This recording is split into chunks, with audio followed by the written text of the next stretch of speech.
గుర్తుపెట్టుకోండి. ఒకవేళ మనకి చార్ధామ్ రిజిస్ట్రేషన్ అవ్వలేదని బాధపడక్కర్లేదు. డైరెక్ట్ మీరు హరిద్వార్ వచ్చి కేదార్నాథ్ వెళ్తున్నాం కదా, కానీ 30 కిలోమీటర్లు 2 గంటలు చూపిస్తుంది. రాత్రి 11ంటికి మనం సీతాపూర్ పార్కింగ్ దగ్గర ఉన్నాము. 11ంటికి కేదార్నాథ్ ఎంటర్ అయ్యాము. అక్కడ నుంచి మీకు టైం చూపించా కదా, 5 కిలోమీటర్లు 1 అవర్ 1 మినిట్ అని. అది కాస్త దాదాపు 6 అవర్స్ పట్టింది. ఇప్పుడు మనకి ఆధార్ వెరిఫికేషన్ అయిపోయింది కదా, యాత్ర రిజిస్ట్రేషన్ సంబంధించింది. మన వెరిఫికేషన్ పూర్తి అయిపోయింది. ఆ తర్వాత ఇక్కడ మనం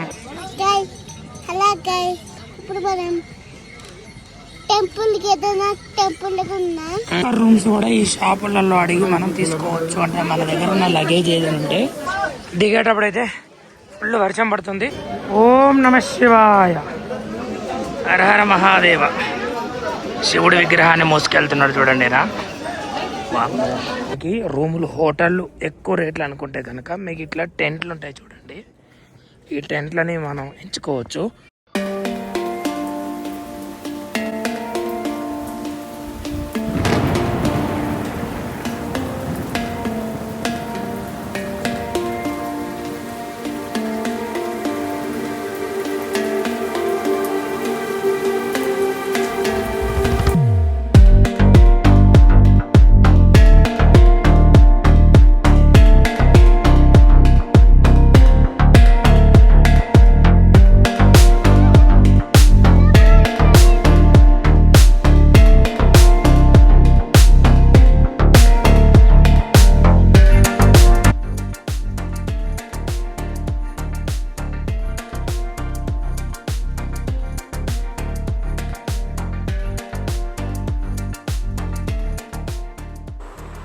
ఓం నమ శివాయ. అందరికీ నమస్కారం. ఈరోజు మనం మన శివశక్తి యాత్రలో భాగంగా కేదార్నాథ్ యాత్రనైతే చేయబోతున్నాము.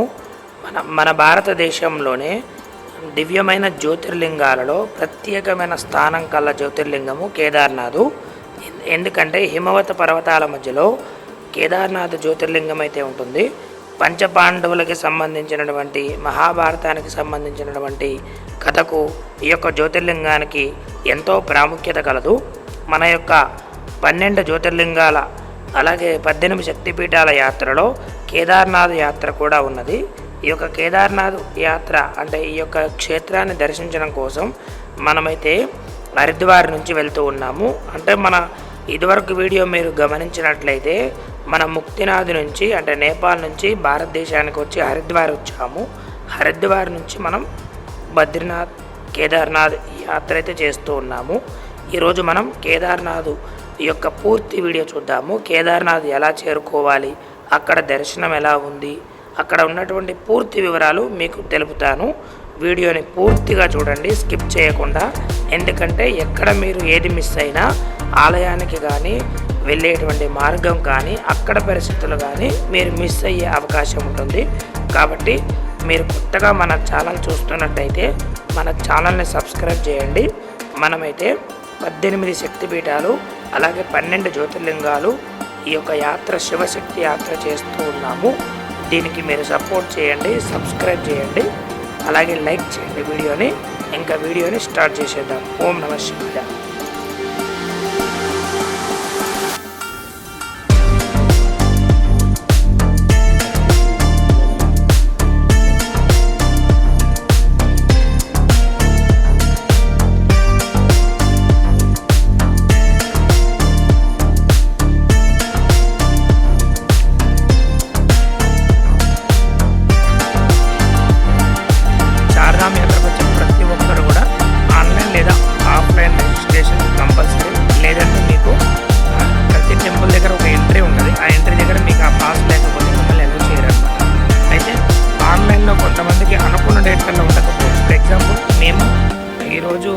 మాకు డేట్ వచ్చేసరికి మే 13th.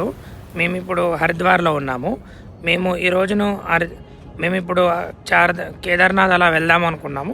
కానీ మాకు టికెట్లు కేదార్నాథ్కి 30వ తారీఖు వరకు చూపిస్తుంది. అంటే 15 రోజులు మనం వెయిట్ చేయాల్సి వస్తుంది. ఈ సమయంలో ఏం చేయాలో అర్థం కాక చాలామంది ఇబ్బంది పడుతుంటారు. అయితే ఒక మంచి ఆప్షన్ అనమాట, ఒక మంచి ఆప్షన్ ఇది ఉత్తరాఖండ్ ప్రభుత్వం చేస్తూ ఉంది.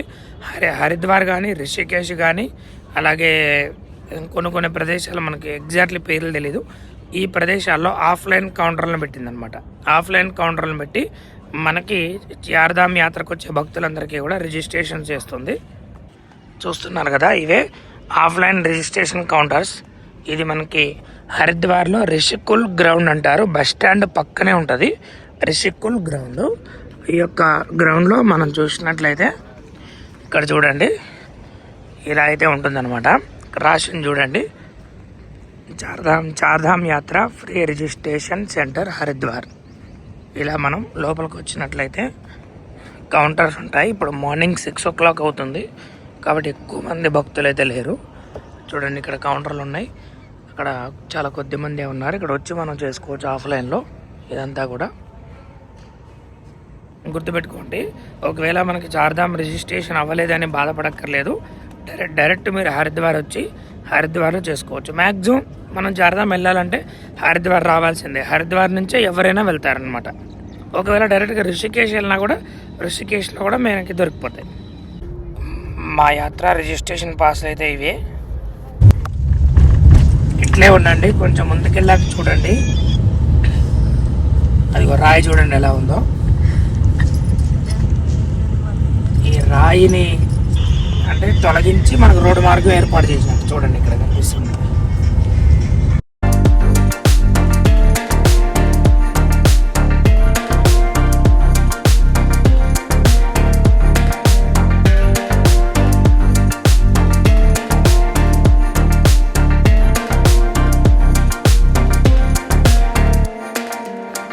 ఎప్పుడూ కూడా లేనిది ఈసారి కేదార్నాథ్, బద్రీనాథ్, గంగోత్రి, యమునోత్రికి సంబంధించినటువంటి రోడ్డు మార్గాలు చాలా రద్దీగా మారాయి.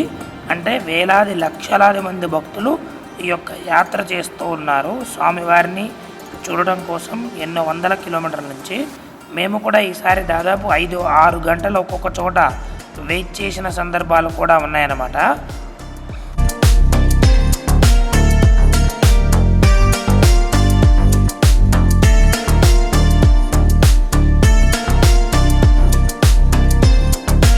కేదార్నాథ్ వెళ్తున్నాం కదా, మేము కేదార్నాథ్కి ఇంకొక 30 కిలోమీటర్ల దూరంలో అయితే ఉన్నాము. కానీ 30 కిలోమీటర్లు 2 గంటలు చూపిస్తుంది. చూడండి ఒక్కసారి, 30 కిలోమీటర్లు 2 గంటలు అంటే రోడ్ ఎట్లా ఉందో ఆలోచన చేయండి.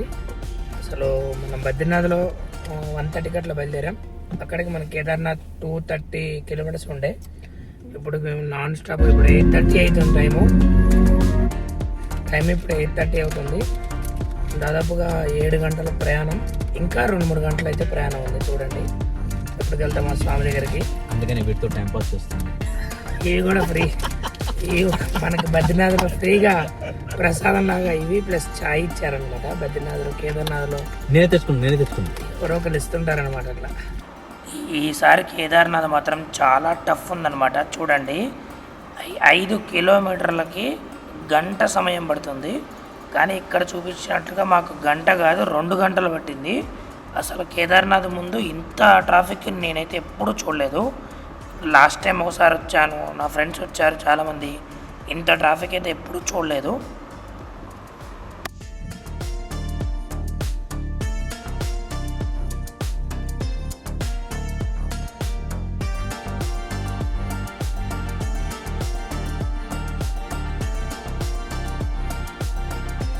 రాత్రి 11ంటికి మనం సీతాపూర్ పార్కింగ్ దగ్గర ఉన్నాము. 11ంటికి కేదార్నాథ్ ఎంటర్ అయ్యాము. అక్కడి నుంచి మీకు టైం చూపించా కదా, 5 కిలోమీటర్లు 1 hour 1 minute అని. అది కాస్త దాదాపు 6 hours పట్టింది. ఇప్పుడు టైం వచ్చేసరికి 5 అవుతుంది తెల్లవారుజామున. చూడండి వెనకంతా తెల్లారిపోయింది. ఇప్పుడు మనకి పార్కింగ్ దొరికిందనమాట. ఎక్కడ చూడండి కార్లు చూడండి, అంతా కూడా మొత్తం పైన నుంచి అంతా కూడా ఎంత రావాలి, అంత పార్కింగ్ అంతా ఫుల్ అయిపోయింది. ఎక్కడ కూడా మనకి పార్కింగ్ దొరకలేదు. సో స్వామి అనుగ్రహంతో తిరగగా మనకైతే నంది వాహనానికి పార్కింగ్ దొరికింది. ఇక్కడ పెట్టేశాం. ఇది సీతాపూర్ పార్కింగ్ కాదు, సోన్ ప్రయాగ్ పార్కింగ్. ఇక్కడ నుంచి మనం జస్ట్ అలా కొంచెం ముందుకెళ్తే గౌరీకుండ వస్తుంది. అక్కడి నుంచి మళ్ళీ మనం బొలెరో పట్టుకొని పైకి వెళ్ళి అక్కడి నుంచి ట్రెక్కింగ్ స్టార్ట్ చేయాలి. పదండి వెళ్దాం. మొత్తం మీద మనం కేదార్నాథ్ ఆలయానికి స్టార్ట్ అయిపోయాం. పార్కింగ్ ప్లేస్లో నుంచి అందరం కూడా హర హర మహాదేవా. చలో రైట్, ట్రెక్కింగ్ స్టార్ట్ అయిపోయింది, వెళ్దాం పదండి. మరొక విషయం ఏంటంటే భక్తులు ఎట్లా ఉన్నారంటే ఇక్కడ మీరు పార్కింగ్ చూస్తే అర్థమైపోద్ది. అంటే పార్కింగ్కే ప్లేస్ లేక భక్తులందరూ సీతాపూర్ దగ్గర మాకు రాత్రి మీకు ఇందాక నేను చెప్పినట్టుగా మాకు రాత్రి ఓన్లీ పార్కింగ్ లైన్లో 3 కిలోమీటర్ల ప్రయాణం చేయడానికి 7 గంటల సమయం పట్టింది. అంటే ఆలోచన చేయండి ఇక్కడ పరిస్థితి ఎట్లా ఉందనేది. ఇప్పుడు పైన అయితే పరిస్థితి కొంచెం బాగాలేదనే చెప్తున్నారు, ఎందుకంటే వర్షం పడుతుంది, దాని తర్వాత క్లైమేట్ కొంచెం చలిగా ఇబ్బందిగా ఉందని చెప్తున్నారు. సరే ఏదేమైనా మనమైతే శివయ్యని దర్శించుకోవడం వచ్చాం. ఈ దేహం శివుడికి అంకితం, శివ దర్శనం చేసుకొని తిరిగి వద్దాం. సోన్ప్రయాగ్ సీతాపూర్ పార్కింగ్ వరకు లైన్ అయితే ఇట్లా ఆగిందనమాట, చూడొచ్చు మొత్తం లైనే. ఇది మనకి వెరిఫికేషన్ సెంటర్ అనమాట. మనం హరిద్వార్లో తీసుకున్నాం కదా, ఇది మనం హరిద్వార్లో తీసుకున్నాం కదా రిజిస్ట్రేషన్. ఈ కార్డులు మనం ఇప్పుడు ఇక్కడ చూపించాలన్నమాట. ఇవి లేకపోతే ఎలా చేయరు, అంటే ఇక్కడ మళ్ళీ చేయించుకోవాల్సి ఉంటుంది ఆఫ్లైన్లో. ఇదంతా వెరిఫికేషన్ సెంటర్. మన వెరిఫికేషన్ పూర్తయిపోయింది. ఆ తర్వాత ఇక్కడ మనం తంబైతే వేయాలి, ఏజ్ ఇక్కడ రిజిస్ట్రేషన్ అనమాట. మొత్తం రాసుకుంటున్నారు, రాసుకొని పంపిస్తారనమాట. ఇప్పుడు మనకి ఆధార్ వెరిఫికేషన్ అయిపోయింది కదా, యాత్ర రిజిస్ట్రేషన్ సంబంధించింది. తర్వాత మనం ఇక్కడ నుంచి అంటే సోన్ప్రయాగ్ నుంచి గౌరీకుండ్ వరకు ఇక్కడ ప్రభుత్వం నడిపేటువంటి బొలెరో వాహనాలు ఉంటాయి. అది మనకి 50 రూపాయలు ఒక్కరికి తీసుకుంటారు. అందులో మనం గౌరీకుండ్ వరకు వెళ్ళాలి, ఓకేనా? ఇప్పుడు అక్కడికి వెళ్దాం పదండి. చూస్తున్నారు కదా అక్కడ ఎదురుగా అక్కడ ఉన్నటువంటి ఆ వెహికల్స్ దగ్గరికి మనం వెళ్ళాలి. సోన్ప్రయాగ్ పార్కింగ్లో ఉచిత భోజనం అయితే ఉందంట, చూద్దాము మనం వెళ్ళేటప్పుడు అవకాశం ఉంటే. చూస్తున్నారు కదా ఇదే మనం మందాకిని నది. ఈ నది దాటి అక్కడ ఉన్న ఎదురుగా చూడండి, అక్కడ ఉన్నటువంటి ఆ బొలెరోలు ఎక్కి మనం అవతలకి వెళ్ళాలి.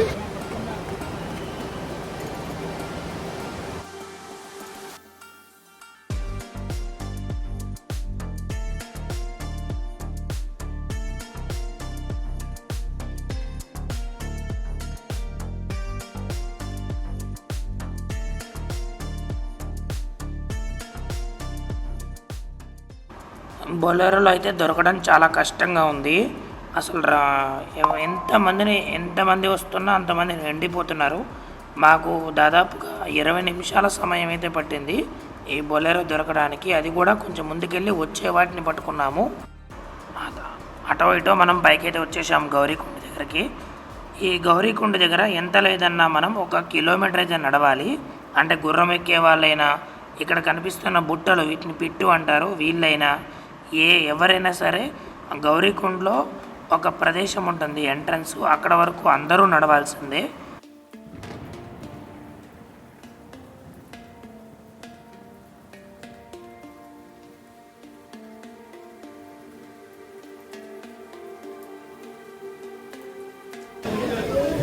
లాకర్ రూమ్స్ కూడా ఈ షాపులలో అడిగి మనం తీసుకోవచ్చు. అంటే మన దగ్గర ఉన్న లగేజ్ ఏదైనా ఉంటే ఇక్కడ లాకర్ రూమ్స్ ఉంటాయి, పెట్టుకోవచ్చు.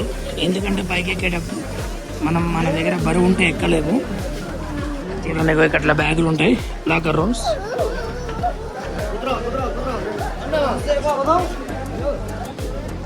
చూస్తున్నారు కదా ఇదంతా కూడా గోడాపడ ఉంటారు, అంటే గుర్రాలు ఉండేటువంటి ప్లేస్ అన్నమాట. ఇక్కడే మా గుర్రాలు ఎక్కేటి. ఇక్కడ నుంచి కొంచెం దూరం దాకా మనం నడుచుకుంటూ వెళ్ళాలి. కాబట్టి మనకి కేదార్నాథ్కి సంబంధించి ఎంట్రన్స్ ద్వారం వస్తుంది, ముఖద్వారం. అక్కడ మనకి గుర్రాలు అయితే ఎక్కిస్తారు. అక్కడ చూడండి పైకి వెళ్ళాలి అలాగా.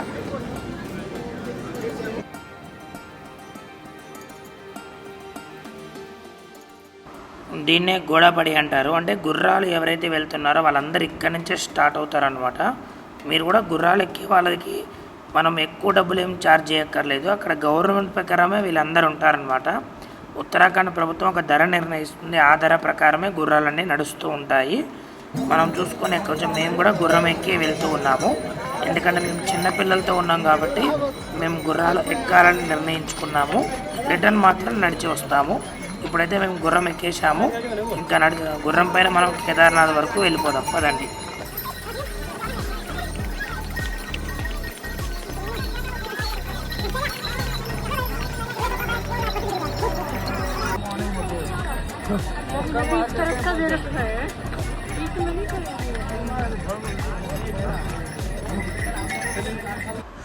కొంచెం దూరం వచ్చిన తర్వాత అంటే ఒక 5 కిలోమీటర్లు వచ్చిన తర్వాత మనకి రాంబడ అనేది ప్రదేశం ఉంటుంది.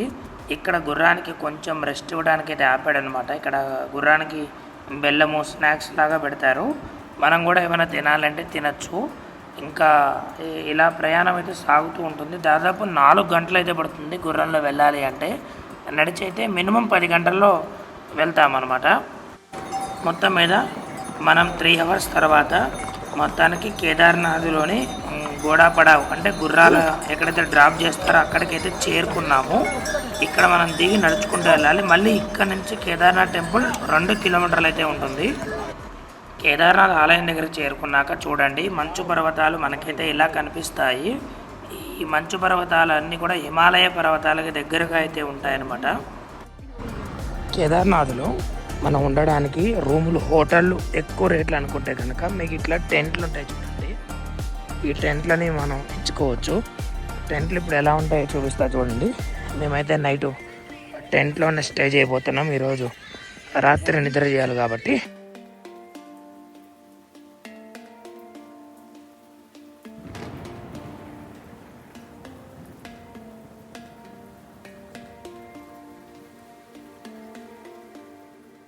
టెంట్లు అయితే ఇవన్నమాట. ఒక మనిషికి 400-500 చొప్పున తీసుకుంటారు. సింగిల్ కానీ డబల్ కానీ 5-6 ఇలా ఎన్ని టెంట్లైనా మనకి లభిస్తాయి. వాళ్ళని అడిగితే వాళ్ళే మనకి ఏర్పాటు చేస్తారు.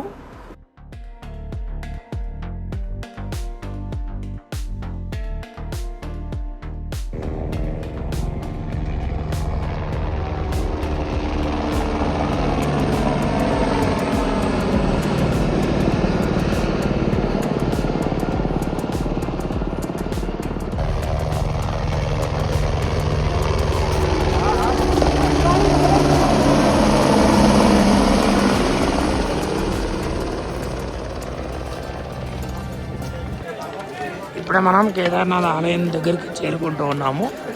అందులో భాగంగా ఇక్కడ మీకు హెలీప్యాడ్ చూపిస్తా చూడండి.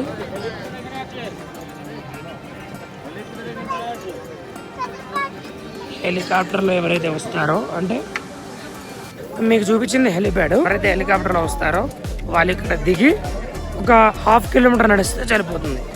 మామూలుగా నడిచే వాళ్ళు 17-18 కిలోమీటర్లు నడిచి దర్శనానికి రావాలి. కానీ హెలికాప్టర్లో వచ్చేవాళ్ళు జస్ట్ 1/2 కిలోమీటర్ నడిస్తే సరిపోతుంది. అలాగే హెలికాప్టర్ బుక్ చేసుకోవాలంటే కూడా చాలా కష్టం అన్నమాట. ఎందుకంటే ఆన్లైన్లో దొరకవు. వీటికి మళ్ళీ టూరిజం డిపార్ట్మెంట్ వాళ్ళు పోటీ ఉంటారు. చాలా కష్టంతో ముందు మనం చార్ధామ్ యాత్ర ఓపెన్ అయినప్పుడు యాత్ర రిజిస్ట్రేషన్ చేసుకొని ఆ తర్వాత హెలికాప్టర్ బుక్ చేసుకోవచ్చు. దొరికితే అదృష్టమే. పెద్ద వాళ్ళకి చాలా ఉపయోగకరం. అంచనాగా కేదార్నాథ్లో సీతాపూర్ పార్కింగ్ దగ్గర సిర్సి అనే ఒక హెలిప్యాడ్ ఉంటుంది. అక్కడి నుంచి కేదార్నాథ్ వరకు ఒక 6,300 ఉంటుంది రౌండ్ ట్రిప్, అంటే ఒక మనిషికి. ఇంకా చాలా ప్రదేశాల నుంచి రాంపూర్ అని రకరకాల ప్రదేశాల నుంచి ఉంటాయన్నమాట. హెలిప్యాడ్కి సంబంధించిన బుకింగ్ లింక్ కూడా నేను కింద డిస్క్రిప్షన్లో ఇస్తాను, చూడండి. ఆలయానికి వెళ్ళడానికి మనకి ఇదైతే బ్రిడ్జ్ అనమాట. మేము లాస్ట్ టైం వచ్చినప్పుడు అయితే కట్టలేదు, ఇప్పుడైతే పూర్తిగా నిర్మాణం అయిపోయింది. చూడండి చాలా మంచిగా కట్టారు, స్టాండర్డ్గా. ఇదంతా కూడా లేదనమాట మందాకిని నది. చూడండి నది ఒడ్డున కూడా క్యాంపులు ఉన్నాయి చూడండి, అంటే టెంట్లు. ఇంతకు ముందైతే ఇది లేదు, ఈ మెట్లతో మార్గం ఎంట్రన్స్ లాగా ఇప్పుడైతే ఉంది. చూద్దాం పదండి, పైకి ఎక్కుదాము. ఇది కేదార్నాథ్ కారిడార్లో భాగంగా కట్టిందనమాట.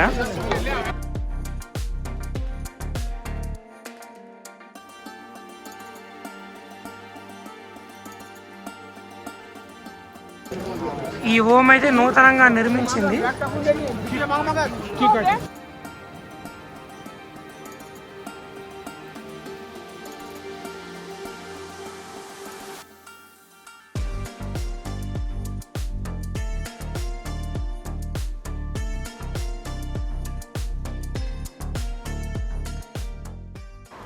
కింద నుంచి మనం దాదాపు 20 కిలోమీటర్లు ట్రెక్కింగ్ ద్వారా గుర్రం పైన వచ్చిన తర్వాత మనకి మొత్తం మీద స్వామివారి ఆలయం దర్శనమిచ్చింది. హరహర మహాదేవ శంభో శంకర అనేటువంటి నినాదాలతో భక్తులందరూ కూడా ఇక్కడ మనకి స్వామివారి ఆలయాన్ని దర్శిస్తూ ఉన్నారు. ఇప్పుడు మేము చేరుకునేటువంటి సందర్భంలో హారతి సమయం అన్నమాట. అంటే ప్రతిరోజు రాత్రి 7:30 నుంచి 8 గంటల వరకు స్వామివారి హారతి అయితే ఉంటుంది. ఈ హారతి అనంతరం కూడా 9:30, 10 వరకు జనరల్ దర్శనం, విఐపి దర్శనాలు కొనసాగుతాయి. ఇప్పుడైతే మనం స్వామివారి బయట నుంచి దండం పెట్టుకుంటున్నాం. దర్శనానికి రేపైతే వద్దాం. ఈరోజు రాత్రి కేదార్నాథ్లోనే నిద్ర చేస్తున్నాము.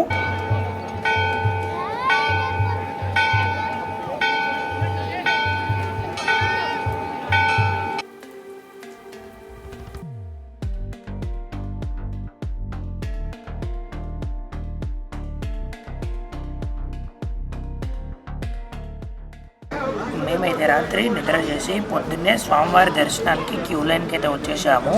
గుర్తుపెట్టుకుంటే కేదార్నాథ్ ఆలయంలో స్వామివారి దర్శనానికి ఎంత వీలైతే అంత తొందరగా, అంటే 2ంటికి, 1 గంటకి, 3ంటికి మీకు కుదిరినప్పుడు వచ్చి లైన్లో నుంచోండి. ఎందుకంటే 5 నుంచి 10 గంటల మధ్యలో దర్శనం ఎంతసేపు పడుతుందో తెలియదు.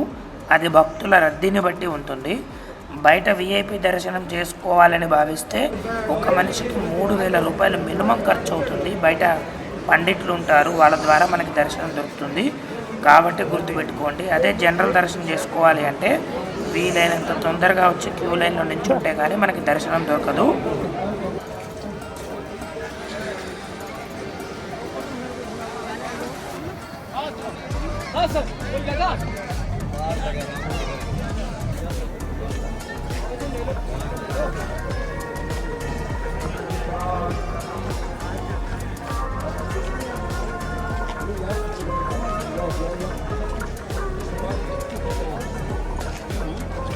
సాయంత్రం ఇక్కడ మొత్తం మీద మన స్వామివారి దర్శనం పూర్తయిపోయింది. చూస్తున్నారు కదా బయట నుంచి ఆలయం ఎంత అద్భుతంగా మనకు కనిపిస్తుందో. ఈ కేదార్నాథ్ ఆలయాన్ని కానీ స్వామివారిని కానీ దర్శించిన ఆ కాసేపు మనస్సు ఎంతో ప్రశాంతంగా అయితే ఉంటుంది. చూడండి, భక్తులతో కిటకిటలాడుతూ ఆలయంలో ఎక్కడా కూడా సందు, ఇసుక వేస్తే రాలనంత సందు లేకుండా ఉందన్నమాట. కాబట్టి కేదార్నాథ్ ఆలయంలో రద్దీ చాలా ఎక్కువగా అయితే ఉంది. కాబట్టి చూసుకొని జాగ్రత్తగా రండి, పిల్లలతో పెద్దవాళ్ళతో వచ్చేవాళ్ళు. కేదార్నాథ్ ఆలయం నుంచి మనం కేదార్నాథ్ ఆలయమే చాలా ఎత్తు అనుకుంటే అక్కడి నుంచి ఇంకొక 200-300 మీటర్స్ ఎత్తులో భైరవ్ బాబా ఆలయం అయితే ఉంటుంది. కేదార్నాథ్ ఆలయం నుంచి ఎడం పక్కన కొండపైన కనిపిస్తూ ఉంటుంది. ఇప్పుడు మనం ఆ భైరవ్ బాబా ఆలయానికి కూడా వెళ్తూ ఉన్నాం. చూస్తున్నారు కదా ఇక్కడ డ్రోన్ షాట్లో ఆ ఎరుపు రంగు జెండా ఎగురుతున్నటువంటి ప్రదేశమే భైరవ్ బాబా దేవాలయం. ఇక్కడ మనం కేదార్నాథ్ ఆలయం దగ్గరికి వచ్చినప్పుడు ఈ యొక్క ఆలయ క్షేత్ర పాలకుడుగా చెప్తూ ఉంటారు. అక్కడ కనిపిస్తున్న సన్నని దారిలో భైరవ్ బాబా ఆలయాన్ని అయితే చేరుకుందాము. ఈ భైరవ్ బాబా ఆలయం దగ్గర నుంచి కేదార్నాథ్ ఆలయం వెనక ఉన్నటువంటి పర్వత శ్రేణులు, మంచు పర్వతాలు, మందాకిని నది, ఈ ప్రదేశాలు కూడా చాలా అద్భుతంగా మనం చూడవచ్చు. ఒకసారి మీరు కూడా చూడండి.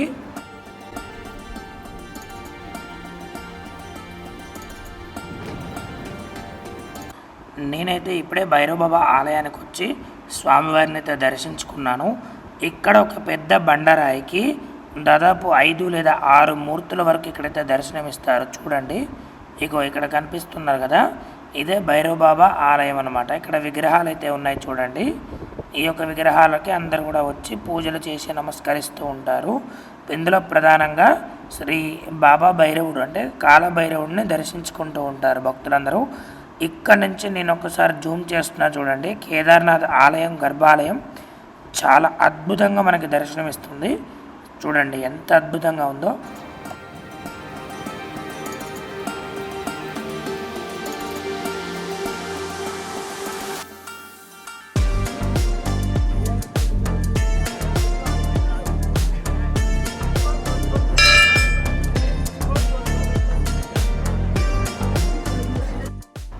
కేదార్నాథ్ ఆలయం నుంచి భైరవ్ బాబా ఆలయానికి వెళ్ళేటువంటి మార్గంలో కేదార్నాథ్లో ఉచిత భోజన వసతి అన్నప్రసాద కార్యక్రమం జరుగుతూ ఉంటుంది. మీరు ఎవరైనా వచ్చిన వాళ్ళు అన్నప్రసాదం కోసం చూసినట్లయితే ఇక్కడ ఉంటుంది చూడండి. ఇక్కడ వచ్చి మీరు స్వామివారి ప్రసాదాన్ని స్వీకరించవచ్చు. మన తెలుగు వాళ్ళే ఈ యొక్క ఏర్పాటు చేశారు.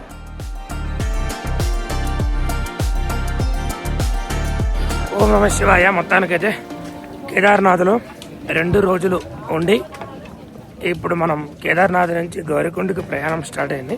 కిందకి వెళ్ళిపోతూ ఉన్నాము. చూద్దాం. కిందకి వచ్చినప్పుడు అయితే మనం గుర్రం ఎక్కి వచ్చాము. ఇప్పుడైతే నడక ద్వారా వెళ్తున్నాము. ఎన్ని గంటల్లో వెళ్తాము ఏంటి పూర్తి వివరాలు మీకు చెప్తాను. చూడండి. ఇప్పుడు మనం గోడా పడవ దగ్గరికి వచ్చాము. ఇవన్నీ కూడా గుర్రాల వాళ్ళు వచ్చే వాళ్ళందరూ ఇక్కడే దిగి ఇక్కడ నుంచి ఆలయం 2 కిలోమీటర్ల దూరంలో అయితే ఉంటుంది. కనిపిస్తుంది కదా, ఎవరైతే గుర్రాల్లో వస్తున్నారో వీళ్ళందరికీ ఇక్కడే ఆగిపోవాలి. పల్లకి కానీ పిట్టు అంటే బుట్టలో కానీ ఎవరైతే కూర్చుంటారో వాళ్ళు పైకి రావచ్చు. ఇక్కడ చూడండి, బుట్టలో కూర్చొని వీళ్ళు పైకి వస్తూ ఉన్నారు. వీళ్ళైతే పైకి తీసుకొస్తారు. ఇంకా గుర్రాల్లో వచ్చిన వాళ్ళు మాత్రం ఖచ్చితంగా ఇక్కడ దిగాల్సిందే. ఇది గుర్రాలకు సంబంధించిన స్టాండ్ అనమాట, గోడాపడావ్. చూస్తున్నారు కదా, ఇక్కడ గౌరీకొండ 13.5 కిలోమీటర్లు మనం గౌరీకొండకి అయితే నడవాలి కిందకి.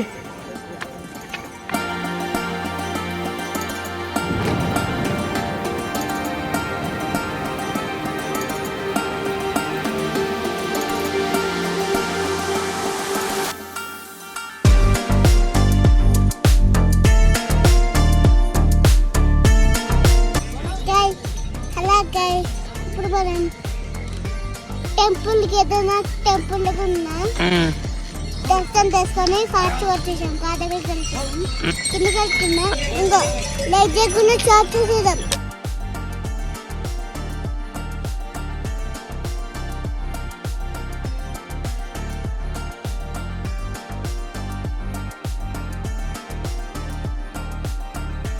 ఒక 4 కిలోమీటర్ వచ్చిన తర్వాత కొద్దిగా రెస్ట్ అనమాట. ఇంకో పిల్లలు పాప్కార్న్ తింటున్నారు. ఖాళీ చెర్రీ, గగన. ఇక్కడ కొంచెం ప్లేస్ బాగుందన్నమాట కూర్చోడానికి. ఇంకొక 10 కిలోమీటర్లు మ్యాక్సిమం ఇంకా ట్రెక్ చేయాలి, కిందకి వెళ్ళాలి. ఇక్కడైతే హెలికాప్టర్లు బాగా వెళ్తున్నాయి. ఇక్కడ చూస్తున్నారు కదా, మా పిల్లలు కూడా మాతో పాటు కిందకి అయితే నడిచారనమాట. దాదాపు ఒక 9 కిలోమీటర్లు అయితే నడిచారు ఓపికగా. ఆ తర్వాత ఇంకా వాళ్ళకి ఓపిక లేక మేము వాళ్ళనైతే పిట్టు ఎక్కిచ్చేసాము.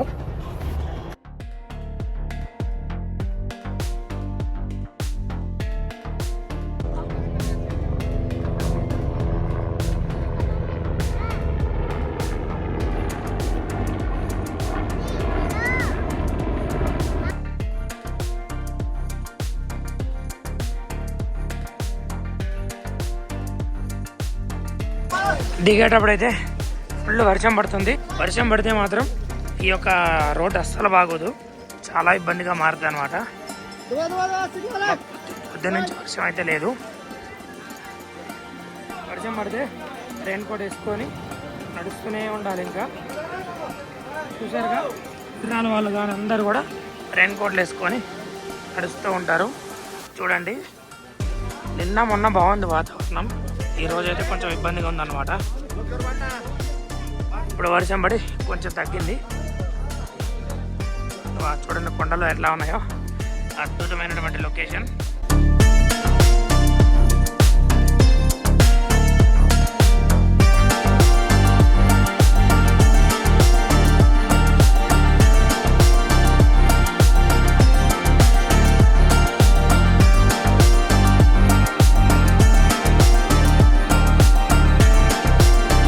చూడండి వర్షం పడితే రోడ్ ఎట్లా బురదగా ఉందో. గుర్రాల వాళ్ళ వల్ల నడిచే వాళ్ళకి చాలా ప్రాబ్లం అయితే ఉంటుంది. మార్నింగ్ మనం 8 o'clock అయితే స్టార్ట్ చేసాం. ఇప్పుడు టైం 4:30 అవుతుంది. దాదాపుగా 8 hours అయితే పట్టింది పైనుంచి కిందకి రావడానికి.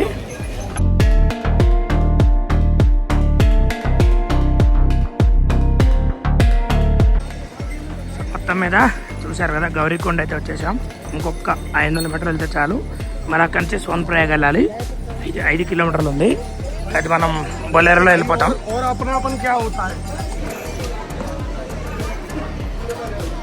ఓం నమ శివాయ. హర హర మహాదేవ. శివుడి విగ్రహాన్ని మోసుకెళ్తున్నాడు చూడండి రా.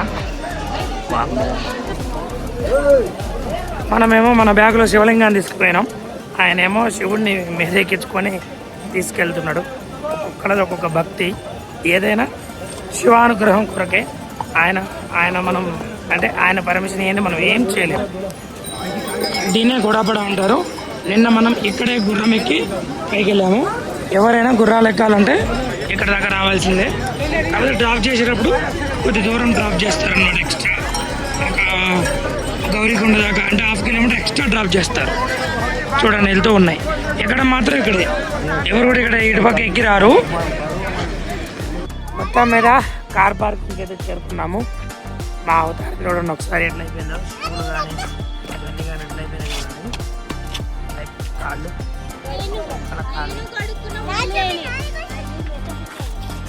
అంటే ఏం లేదు, మనం నడిచేటువంటి దారంతా కూడా గుర్రాలు తిరగడం వల్ల వర్షం పడి బురద అవుతుంటుంది అనమాట. గుర్రం వేసే ఏదైతే ఆ షిట్ ఉంటుందో అదంతా ఎండిపోయి బాగా మరకలు అవుతుంటుంది అనమాట.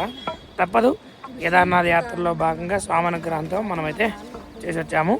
స్వామి అనుగ్రహంతో మనమైతే కేదార్నాథ్ యాత్రని సంపూర్ణంగా పూర్తి చేశాము. పూర్తి చేసిన తర్వాత కిందకి మనం నడుచుకుంటూ వచ్చాము స్వామి అనుగ్రహంతో. ఓకే, ఇక్కడతో ఈ వీడియో ఎండ్ చేస్తున్నాను. ఇంకా ఇప్పుడు మనం ఇక్కడ నుంచి కేదార్నాథ్కి 12 కిలోమీటర్ల దూరంలో ఉన్నటువంటి త్రియుగ నారాయణ ఆలయంకి వెళ్తున్నాం. ఈ ఆలయం కూడా చాలామందికి తెలియదు, కొంతమందికి తెలుసు. అంటే శివుడు పార్వతీ అమ్మవారి యొక్క వివాహం జరిగినటువంటి ప్రదేశం. సాక్షాత్ నారాయణుడు అక్కడ శివుడు పార్వతీ అమ్మవార్లకి వివాహం జరిపించినటువంటి ప్రదేశం అన్నమాట. దాన్ని త్రియుగ నారాయణ ఆలయం అంటారు. కరెక్ట్గా సువర్ణప్రయాగ్ పార్కింగ్ దగ్గర మనకి నేమ్ బోర్డు కూడా ఉంటుంది, త్రియుగ నారాయణ అని చెప్పేసి. ఇక్కడి నుంచి 12 కిలోమీటర్లు అక్కడికి వెళ్దాం. తర్వాత వీడియో అదే చూసేసేయండి. వీడియో నచ్చితే లైక్ చేయండి, షేర్ చేయండి, సబ్స్క్రైబ్ చేసుకోండి. ఇంత మంచి విశేషాన్ని అందరితో పంచుకోండి. ఓం నమః శివాయ.